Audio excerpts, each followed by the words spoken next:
నకిరేకల్ దళిత MLA Vemula వీరేశంకు అవమానం జరిగింది. సొంత పార్టీ ఎమ్మెల్యేలకే విలువ లేకుండపోతే మరి సామాన్య ప్రజల పరిస్థితి ఏంటి? తెలంగాణ మంత్రులు ఉత్తమ్ కుమార్ రెడ్డి, పొంగులేటి శ్రీనివాస్ రెడ్డి పర్యటనలో నకిరేకల్ ఎమ్మెల్యేను గుర్తుపట్టని పోలీసులు. మంత్రులకు స్వాగతం పలికేందుకు ఈ మిలేకి లోపలికి అనుమతి ఇవ్వని పోలీసులు. దీనితో అలిగి అక్కడి నుండి వెళ్లిపోయిన నకిరేకల్ దళిత ఎమ్మెల్యే వేముల వీరేశంకు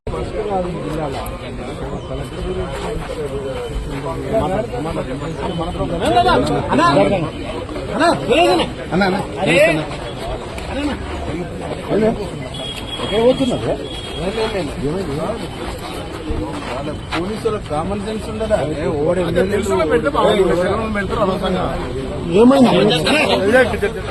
ఉండొచ్చు కదా.